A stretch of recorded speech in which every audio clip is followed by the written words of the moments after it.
Las parejas que adoran los niños e intentan adoptar saben del largo y tedioso proceso al que se enfrentan para que niños que no son de su propia carne pasen a ser suyos legal y formalmente.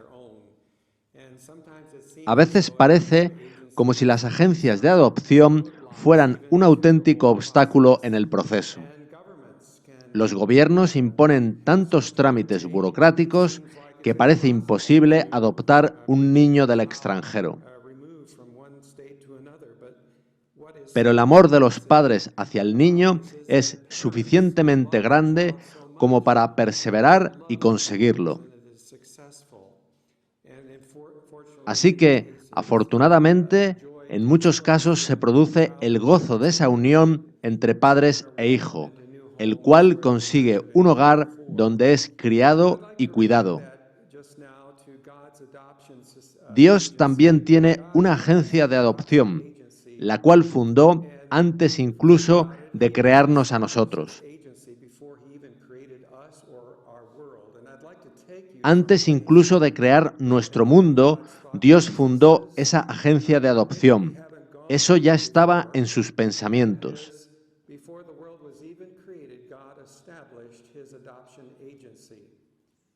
Dios tiene capacidades que no tenemos los seres humanos, y una de ellas es conocer todo el futuro. Así que, indudablemente, Dios sabía que los hombres que crearía para habitar este mundo caerían en el pecado. Pero Dios decidió que, a pesar de eso, su amor prevalecería y crearía esos seres que luego caerían.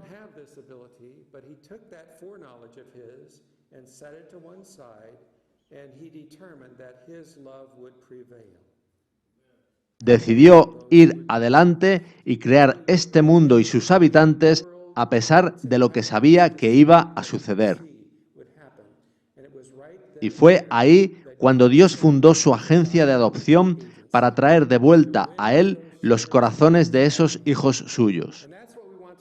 Y eso es lo que vamos a ver esta mañana en Efesios 1 del 3 al 5. Examinaremos esos 3 versículos como con un microscopio. Ya comenzamos este estudio de Efesios hace 2 sábados y vimos el enorme esfuerzo de Pablo por hacer justicia a las ingentes dimensiones de lo que Cristo hizo. No hay palabras, ni de Pablo ni nuestras, que puedan abarcarlo todo y retratar adecuadamente el plan de redención de Dios. Sin embargo, nuestra experiencia cristiana, nuestro gozo en la vida cristiana y, en definitiva, nuestros frutos dependen de lo correctamente que comprendamos la realidad de la sobreabundante gracia de Dios. Si tan solo conseguimos acariciarla con la punta de los dedos, no seremos entrampados en frustraciones espirituales. Aprenderemos a apreciar la gracia de Dios y a gloriarnos en ella. El mundo nos será crucificado y nosotros al mundo. Miles de agotadores altos y bajos en nuestro caminar cristiano se convertirán en un triunfo sin fin. Así que, en estos versículos que examinaremos hoy, Pablo anticipa lo que claramente describe después en Efesios 3:18, cuando contempla las riquezas de la gloria de Dios, reveladas en la anchura, la longitud, la profundidad y la altura del amor de Cristo, que excede a todo conocimiento, confiado de que el Señor obrará mucho más abundantemente de lo que pedimos o entendemos. Antes de sumergirnos en la extensiva descripción que hace Pablo de las maravillas del carácter de Dios, repasaremos brevemente cuál es su idea subyacente. Pablo se agarra a una verdad fundacional que raramente se ha considerado en el cristianismo, y es que la muerte de Cristo en la cruz fue equivalente a la segunda muerte. Los que creen en la inmortalidad natural del alma que al morir realmente no se muere, sino que se va, por ejemplo, al cielo, quedan automáticamente privados de comprender la profundidad del tipo de muerte que sufrió Jesús en la cruz.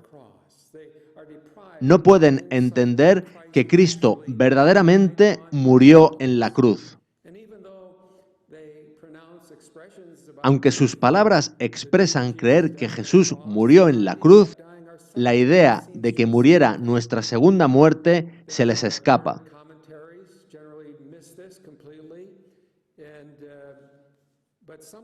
Pero alguien podría preguntarse cómo la muerte de Cristo pudo ser la muerte segunda, la muerte eterna, si después, al tercer día, resucitó. Esto puede comprenderse si nos damos cuenta de que la paga del pecado es muerte eterna. La paga del pecado no es un mero sueño temporal. Fue nuestra segunda muerte la que Cristo sufrió. Tuvo que soportarla al 100%. De lo contrario, no sería cierto lo que Pablo escribe en 1 Corintios 15:3, que Cristo murió por nuestros pecados. No fue ir a dormir lo que hizo por nuestros pecados. También Pablo escribió en Hebreos 2:9 que Jesús gustó la muerte por todos. Pero no tendría sentido que esa fuese la primera muerte, pues todos sufren la primera muerte, que es la de los funerales. Esa primera muerte es un sueño. Las Escrituras dicen claramente que cualquiera fuese la muerte que Cristo sufrió, la gustó por todos, de modo que ninguno de nosotros tengamos que sufrirla. Pero todos sufrimos la primera muerte, de modo que no puede ser esa la que Jesús, como nuestro sustituto, gustó por todos. De hecho, desde el comienzo del mundo, solo un hombre ha sufrido la segunda muerte. Todos los demás fueron simplemente a dormir y descansan hasta la resurrección. Pero entonces surge la pregunta, ¿cómo pudo Cristo sufrir la segunda muerte y no pasar por la agonía física del lago de fuego?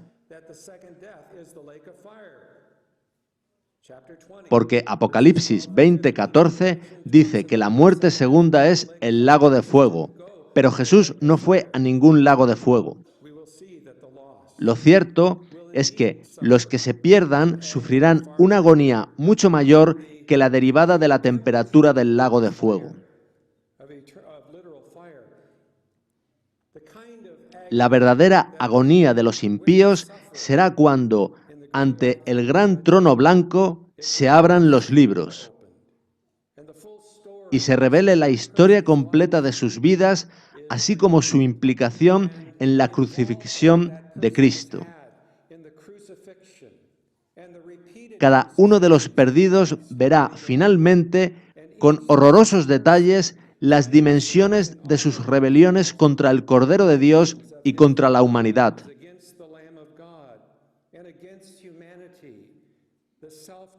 La verdadera agonía será la sensación de culpa y de autocondenación.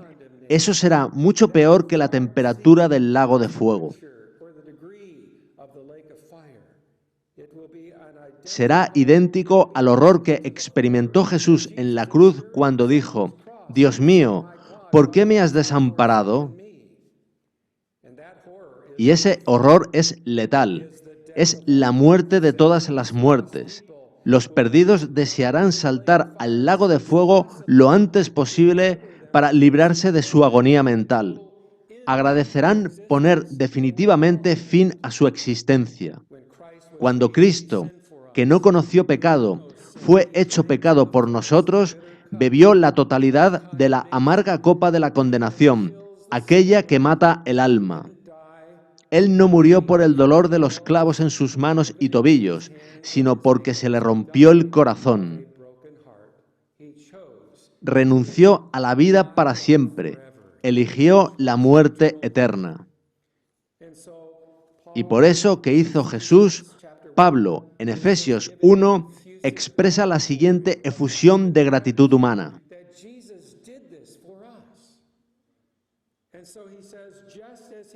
Según nos escogió, Dios nos escogió en Él, en Cristo, antes de la fundación del mundo, para que fuésemos santos y sin mancha delante de Él, en amor habiéndonos predestinado para ser adoptados, hijos suyos, por medio de Jesucristo, según el puro afecto de su voluntad. Aquí encontramos la agencia de adopción de Dios, en Efesios 1, 4 y 5, y dice que es antes de la fundación del mundo, y también que es según el puro afecto de su voluntad. ¿Sabéis qué es lo que verdaderamente alegra a Dios? En lo que Él verdaderamente se regocija es en salvarte. Así que Él lo planificó antes de que siquiera nacieras. Seas joven o viejo, Dios se goza en salvarte. Si quieres experimentar tú ese tipo de gozo, asóciate con Dios compartiendo con otros esas buenas nuevas. Y la palabra predestinado que utiliza Pablo expresa simplemente la verdad indiscutible de que Dios decidió hace mucho salvar a todo ser humano.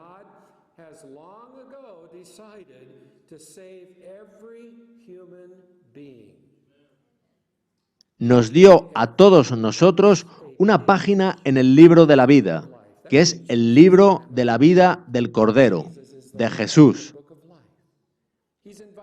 Dios te ha invitado a ti y a mí y a todo ser humano a un lugar de honor en la mesa de su banquete.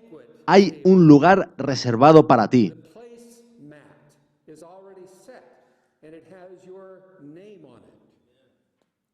¿No habéis ido nunca a una ceremonia donde los asientos estaban asignados? Vuestros nombres estarían allí escritos. Iríais mirando los nombres escritos en las mesas hasta que finalmente encontrarais el vuestro. Dios ha puesto tu nombre en la mesa de su banquete. Ya está allí. Hay un sitio para ti. Y el banquete de Dios no será una especie de comida rápida, sino toda una fiesta de la alta cocina.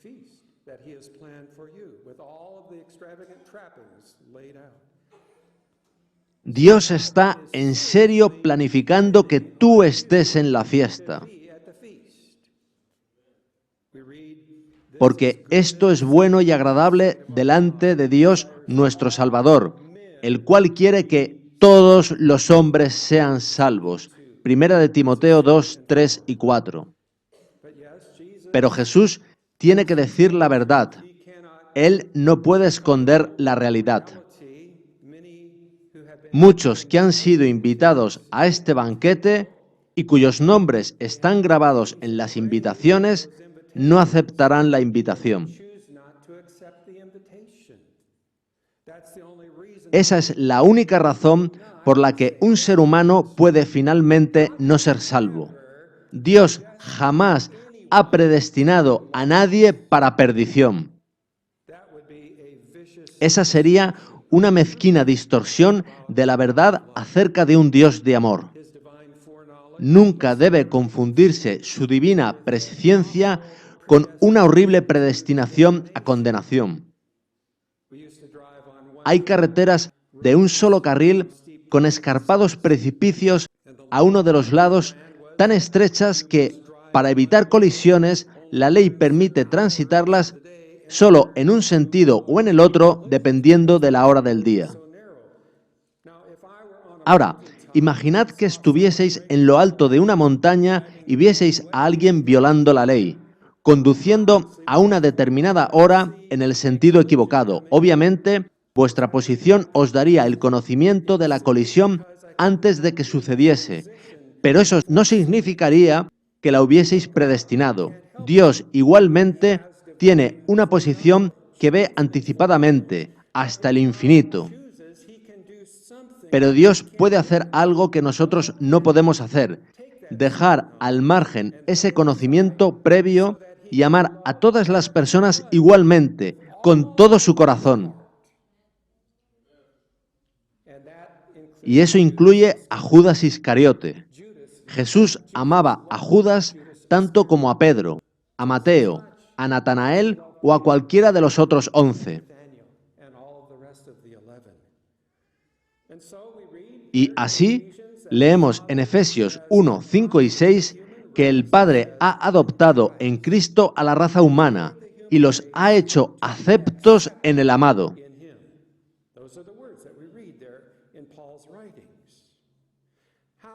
Ahora, ¿cómo puedes saber que eres eternamente salvo? Esa es una buena pregunta que estoy seguro se habrá pasado por vuestra mente en algún momento. ¿Puedes saberlo? ¿Cómo puedes estar seguro? Una reflexiva persona escribió sobre esto con estas palabras: solo podrás progresar realmente en tu vida espiritual cuando dejes de preocuparte sobre tu propia salvación y empieces a pensar en la salvación de otros. Porque mientras estés pensando en si lo lograrás o no, toda tu energía emocional estará absorbida y no podrás salir de la esclavitud. Una gran parte de nuestra iglesia se encuentra en esta situación y así no tienen ningún impacto significativo en el mundo desarrollado. La seguridad de la salvación es la dinámica que trae vitalidad y libertad a nuestras vidas y fortalece el alcance de nuestra misión. Nos permite hablar con una certidumbre y convicción que impacta a otros. Esto está bien, pero ¿cómo podemos alcanzar esa certidumbre o seguridad? ¿Hay peligro de confiar en una falsa seguridad que termine en tragedia? ¿Acaso Dios, para preservarnos humildes, nos mantiene en una especie de limbo adventista donde, por una parte, nos da seguridad de salvación y, por otra, nos hace cuestionárnosla? Para contestarnos a esto, haremos bien en no obviar las advertencias inspiradas que Jesús nos dejó en la Biblia en uno y otro sentido. En Mateo 7, 22 y 23, Jesús nos dice: muchos me dirán en aquel día: Señor, Señor, ¿no profetizamos en tu nombre y en tu nombre echamos fuera demonios y en tu nombre hicimos muchos milagros? Y entonces les declararé: nunca os conocí. Nada podría ser peor que eso. En Lucas 13, del 24 al 28, se relata incluso más vívidamente: esforzaos a entrar por la puerta angosta, porque os digo que muchos procurarán entrar y no podrán.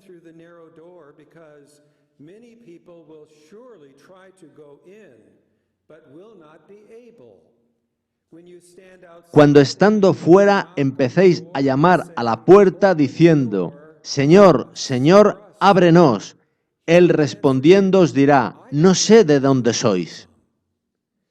Entonces comenzaréis a decir: delante de ti hemos comido y bebido, y en nuestras plazas enseñaste. Pero os dirá: os digo que no sé de dónde sois. Allí será el llanto y el crujir de dientes.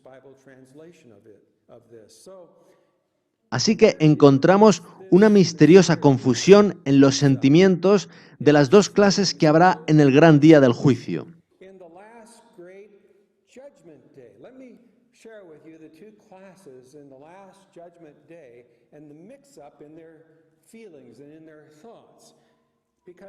Ambas clases pensarán que Jesús les ha puesto erróneamente en el lado equivocado. Cuando el rey diga a los de su derecha: venid, benditos de mi Padre, estos se extrañarán pensando que hay un error.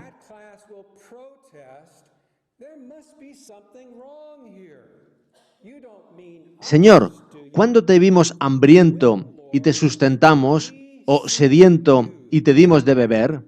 When did we feed you, or thirsty and give you a drink? And you will be Pero el pleasantly Señor surprised. les dirá que pasen. Ese grupo recibe una agradable sorpresa. Right hand. Nunca pensaron que eso sucedería. Mysteriously mixed up, aren't they? They never thought that they would make it. Jesus says, "Come to my right hand." But now, Pero, ¿qué pasa con el otro grupo? just in their feelings, Igualmente, sus sentimientos están confundidos. Piensan que no merecen eso. the king will reply, El rey les dirá que cuando rehusaron ayudar a uno de esos más pequeños, rehusaron ayudarlo a él, e irán al castigo eterno. to eternal punishment. They thought that they would. Ellos pensaban que estarían en el lado derecho, pero van al castigo eterno. Es el horror de los horrores. Horrors. How then Por tanto, nunca podríamos insistir demasiado al hablar del peligro de abrigar una falsa seguridad. a false assurance, of cherishing a false assurance. But Pero, God really ¿quiere Dios que estemos constantemente preocupados? constantly worried. We read, "Fear not." Jesús dice, no temáis, manada pequeña, porque a vuestro Padre le ha placido daros el reino. Pero a continuación se da una condición, vended lo que poseéis y dad limosna. Hay una advertencia inherente. Even his El que venciere será vestido de vestiduras blancas y no borraré su nombre del libro de la vida, Apocalipsis 3:5, viene también con una advertencia inherente. Se borrará el nombre del que no venciere. we'll find his name is removed, Revelation 3 verse 5. So Así que, miremos donde miremos en la Biblia, la seguridad de salvación viene balanceada con advertencias de lo que podría perdernos. and we can't run away from No podemos escapar de esa realidad. in the middle of Y quizás podamos preguntarnos, ¿cómo puedo saber que venceré? I will overcome. How do I know ¿Cómo puedo saber que pasaré la prueba de la marca de la bestia? of the beast? How in the time of trouble ¿Cómo podré vivir en el tiempo de angustia sin intercesor a la vista de un Dios santo? and some cheerfully answer, Algunos dirán alegremente que prefieren morir antes y, por esa vía, ir al cielo igualmente sin todas las molestias del tiempo de angustia. "Subway gets you there just the same without all of the hassle of the time of trouble. So why not Así que, ¿por qué no desear morir antes de la gran crisis final? the easiest way?" Parece la vía más cómoda de ir al cielo, tras la resurrección. But someone Pero alguien debería decirles, shame on ¡qué vergüenza! Estáis privando a Jesús de los testigos que Él necesita para el desenlace del conflicto en los últimos días. and to have such an Esa actitud de querer eludir el vindicar y honrar a Jesús no es sino egoísmo y egocentrismo.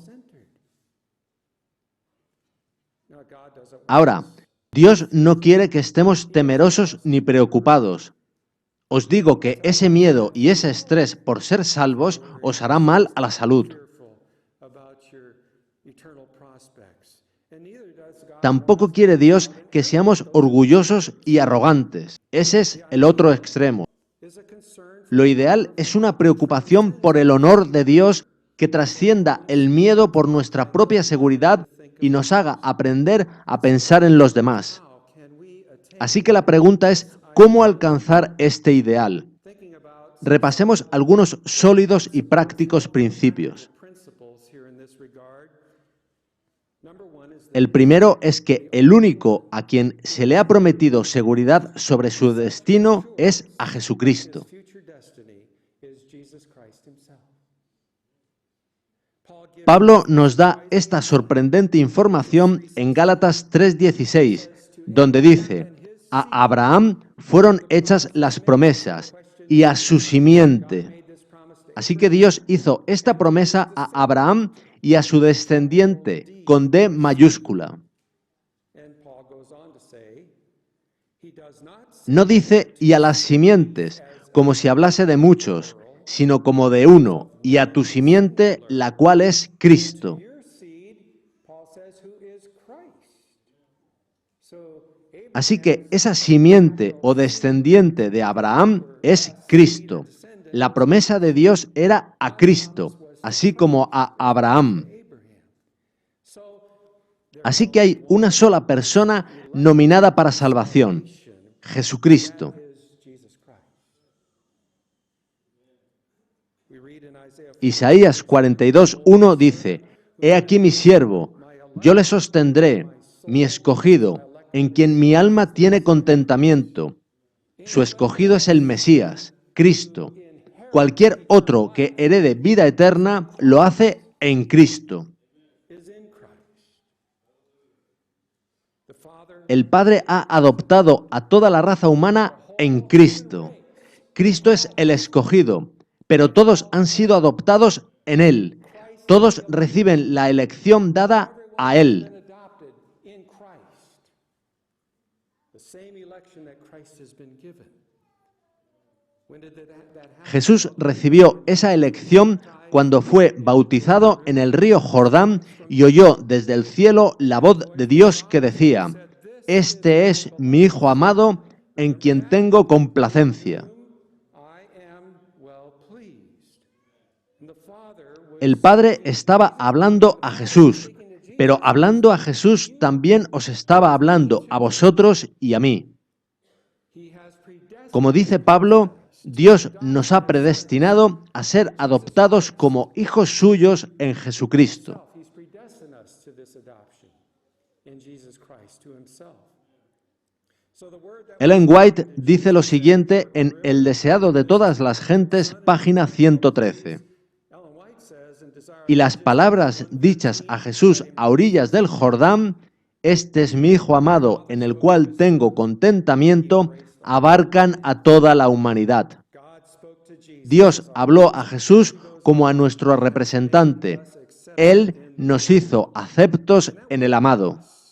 Y esa palabra nos aparece 12 veces en Efesios 1 y se refiere a toda la raza humana. We are blessed. Nos bendijo con toda bendición espiritual.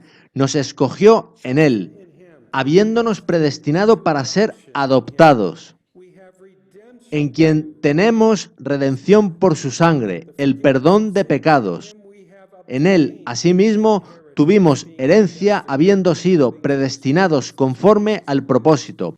Son frases del capítulo 1 de Efesios. It says Christ is the second. Cristo es el segundo Adán, la nueva cabeza de la raza humana. No hay nada que tengas que hacer para ser acepto en el amado. If you were born, Si naciste en el planeta Tierra, esa promesa es para ti. Pero como miembro de la humanidad, has de creer esta buena nueva para que se haga efectiva la bendición. and that raises the question. Y eso nos lleva a preguntarnos qué logró Cristo por medio de su sacrificio. You see, when Cuando el Padre envió a su Hijo a la tierra, he gave him a very la descripción del trabajo que le dio sería muy concisa. Salva ese mundo perdido. Así de simple. Jesus' job description. And Jesus said this. Jesús dijo, no he venido a juzgar al mundo, sino a salvar al mundo. Juan 12:47. Jesús tenía claro cuál era la misión que el Padre le había encargado. Salvar al mundo. That was his job description. Yo soy el pan vivo que descendió del cielo, y el pan que yo daré es mi carne, la cual yo daré por la vida del mundo. Juan 6:51. Y en la oración previa a la crucifixión, él hizo esta solemne declaración a su Padre. He acabado la obra que me diste que hiciese. Juan 17:4. Given me to do. You know, when you go on a new Cuando uno va a un nuevo trabajo, espera recibir una descripción de las funciones a realizar. why am I here? And if you can get that Y si día a día ves que vas cumpliendo esa descripción, tienes una sensación de éxito, ¿verdad? and Jesus had that sense Jesús tuvo esa sensación de éxito. Tenía clara la descripción del trabajo encomendado y le comunicó a su Padre, antes de su muerte, haberlo consumado. Y así, por tanto, Jesús puede reclamar correctamente el título de Salvador del mundo, el Salvador de todos los hombres. I'll tell you, that is a magnificent Ese es un espléndido logro. achievement. Now, if Christ Ahora, accomplished si Cristo cumplió su cometido, la conclusión lógica es que eligió a todo hombre para salvación. we read in 1 Timothy 2, Leemos lo siguiente en 1 de Timoteo 2, 3 y 4. Porque esto es bueno y agradable delante de Dios nuestro Salvador, el cual quiere que todos los hombres sean salvos y vengan al conocimiento de la verdad. Ahora podemos orar la oración que nos enseñó. Hágase tu voluntad, como en el cielo, así también en la tierra. Y la voluntad de Dios es que todos los hombres sean salvos. Y así, estas ideas expuestas por Pablo, cuando empezamos a captarlas, explosionan en los corazones humanos como dinamita espiritual. Un ejemplo es la ilustración que hace Pablo en Gálatas 4, del 1 al 7. La presentaré con mis propias palabras. Se trata de un niño descalzo que va de acá para allá en la gran finca de un hacendado muy rico. Este hacendado tiene esclavos, los cuales dan órdenes al niño diciéndole cuándo salir de casa y cuándo regresar. El niño les obedece, pero lo sorprendente es que el niño es el mismísimo hijo del hacendado.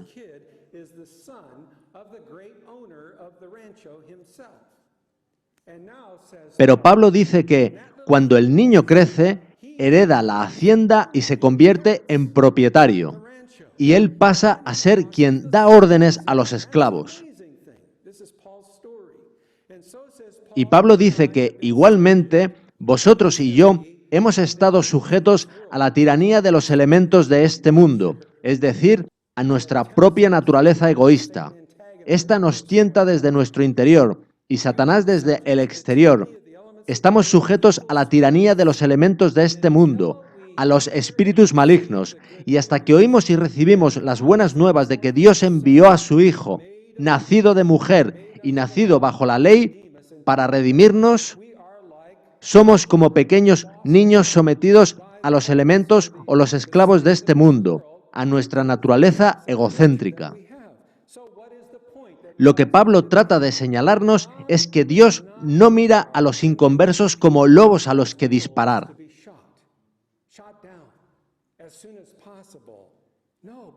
Más bien los mira como ovejas, aunque no estén en el redil, sino perdidas. Necesitan convertirse, necesitan nacer de nuevo, pero durante el camino los considera herederos suyos. Pues Dios envió a su Hijo a nacer de mujer, así como todos nosotros nacemos de mujer, y ha adoptado a la raza humana en Cristo. No te consideres a ti mismo como un extraño en la familia de Dios. Y ese es el hincapié que hace Pablo, que gracias al sacrificio de Cristo, tú has sido adoptado y estás en la familia. Eres amado permanentemente, como lo fue el hijo pródigo. Pero no lo sabías. Te sentías separado, te sentías excluido, alienado, perdido y rechazado. Pero Dios no te veía como separado o alienado. Él te reconcilió a sí mismo en Cristo. Y ahora Pablo dice, reconciliaos con Dios. La prueba de que Dios os ha reconciliado es que envió el Espíritu de su Hijo a vuestros corazones, el cual clama, Abba, Padre. Esa es la prueba de si has sido o no reconciliado con Dios. Gálatas 4:6 dice, Dios envió a vuestros corazones el Espíritu de su Hijo, el cual clama, Abba, Padre.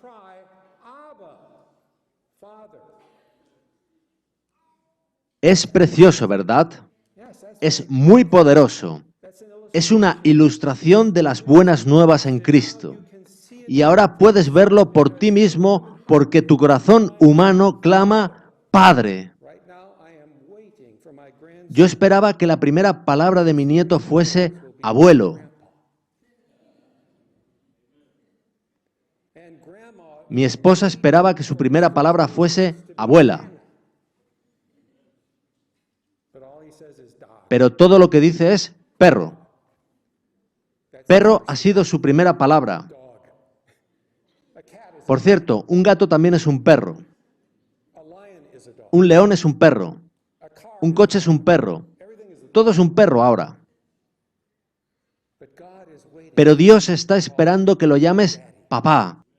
Abba, Padre. Father, if you can say that, Si puedes decir eso, esa es la evidencia, de acuerdo con Gálatas 4:6, de que tu corazón ha sido reconciliado con Dios por medio de su Espíritu.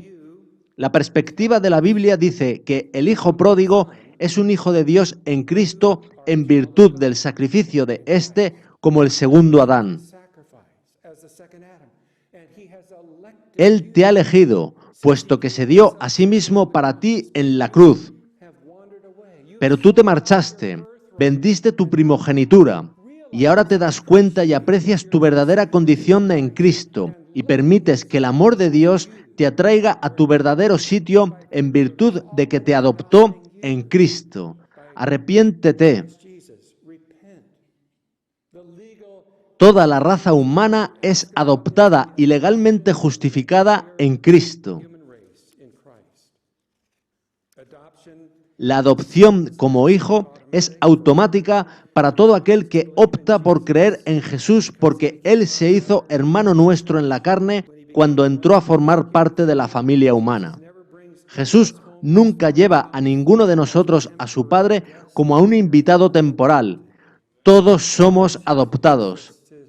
Y es inútil especular sobre si el Padre puede amar a su Hijo natural un poco más que a nosotros que somos adoptados. us adopted sons. You know, all of my Yo pasé gran parte de mi niñez tratando de captar la atención de mis padres para que me amaran a mí más que a mi hermano. I suppose that never happened to any of you. But my parents were Pero mis padres se mostraban firmes y me decían, te amamos al 100% y amamos a tu hermano al 100%. No conseguí moverlos de ahí. and so it's useless Así que es inútil que especuléis sobre si el Padre os ama tanto como al apóstol Pablo o a Juan. as an apostle Paul or beloved John. He has the capacity Como amor infinito que es, Dios tiene la capacidad de darte el 100% de su amor, así como se lo da a quien está sentado a tu lado. Es inútil tratar de dividir a Dios en ningún sentido. he gave his own son Dio a su propio Hijo para morir nuestra segunda muerte. adopted ones. Todo por los adoptados, en exacta igualdad. The only Lo único complicado para ser salvo eternamente es creer cuán buenas son las buenas nuevas. and it may be a thought Quizás sea algo demasiado grande para asimilarlo, you can choose pero puedes optar por aceptarlo. Si no, nunca tendrás gozo. and choose not to. Efesios 1:4 dice que el Padre te escogió individual y personalmente para ser santo y sin mancha delante de Él. Esa es tu verdadera predestinación, y así será para siempre a menos que te interpongas con una rebelde voluntad contraria a ello. El Camino a Cristo, en su página 27, dice: el pecador puede resistir a este amor, puede rehusar ser atraído a Cristo, pero si no se resiste, será atraído a Jesús, al pie de la cruz, arrepentido de sus pecados, los cuales causaron los sufrimientos del amado Hijo de Dios. Do you know how to tell? ¿Sabrías entonces cómo distinguir si eres de veras un hijo de Dios y no un hijo del que Juan llama el maligno? La respuesta correcta implicará gran dicha o bien desesperación. We say it again. Paul gives us the simple Lo repetiremos. Pablo proporciona la prueba de fuego en Romanos 8, 15 y 16. Habéis recibido el espíritu de adopción por el cual clamamos Abba, Padre. the Spirit El Espíritu mismo da testimonio a nuestro espíritu de que somos hijos de Dios. That's the litmus test. Esa es la prueba de fuego de haber recibido la reconciliación con Dios. Affiliation with God. And the word La palabra Abba significa papá. simplest Es la primera palabra que emite un bebé en cualquier idioma. Baba. You may never have uttered a Puedes no haber pronunciado nunca una oración formal, pero si en lo profundo de tu corazón clamas en medio de tu angustia, Padre, Padre, ayúdame, then you have the witness. entonces tienes el testimonio del Espíritu Santo de que eres un hijo de Dios. How can that Tú podrías preguntarte cómo puede ser eso así con lo pecador y culpable que eres. Pero no olvides la acusación que escribas y fariseos hicieron a Jesús. Este a los pecadores recibe. De hecho, el único tipo de gente al que recibe Jesús es a pecadores. you may not yet be a perfect Puede que aún no seas un hijo de Dios perfecto, pero si tu corazón clama, Padre, entonces este Padre Celestial simplemente no puede mirar hacia otro lado. En Mateo 7, 9 y 11 leemos lo siguiente. ¿Qué hombre hay de vosotros que si su hijo le pide pan, le dará una piedra? if you being Pues si vosotros, siendo malos, sabéis dar buenas dádivas a vuestros hijos, ¿cuánto más vuestro Padre que está en los cielos dará buenas cosas a los que le pidan? did your father starve you if you ¿Acaso tu padre te hacía pasar hambre cuando te portabas mal? yes, my earthly Tú podrías objetar que menudo era tu padre terrenal, que jamás te dijo que te amaba. he never liked me, he never told me he loved me. I hate that word. Hay personas que odian la palabra padre por su experiencia personal. Never mind. Dig a little deeper. Pero si profundizamos un poco, descubriremos que, aún ahora, como cuando éramos niños, ansiamos decir, Abba, Padre. Heart yearns to say, Abba, Father. Your heart yearns to say, Nuestro corazón ansía decir, tengo un Padre al que hablar, y Él escucha mi clamor. that's a common yearning of the heart. And even if you did Aunque eso no te pasara cuando eras niño, aunque tu Padre terrenal no estuviera ahí cuando clamabas a Él, tu corazón sigue siendo el mismo hoy. get it fulfilled, your heart is still the same today. You still desire Aún anhelas decir, Padre, Papá, Father is there. y saber que tienes un Padre que te protege y que te contestará. Your deepest longing. Ese es tu anhelo más profundo. Tu corazón ansía decir esas palabras. Come out. Pues dilas, cree las buenas nuevas y dilas. There is the difference. Ahí está la diferencia entre el gozo y la desesperanza. Ahí vencerás al maligno. Tu corazón clama a Dios, Abba, Padre, lo cual prueba que Él te ha adoptado. Stumbling, Aunque tropieces y te sientas tambaleante e indigno, tú estás en la familia. you now begin Ahora comienzas a apreciar que Dios tiene una agencia de adopción, la cual fue fundada mucho antes de que fuese creado este mundo. and verified when Jesus Y fue confirmada cuando Jesús fue bautizado y murió por ti en la cruz. Tú fuiste ahí acepto en el amado. El Salvador ha prometido que estás en la familia. and he who Y al que está en la familia, Dios le promete que, no wise. bajo ninguna circunstancia, le echa fuera. Amén.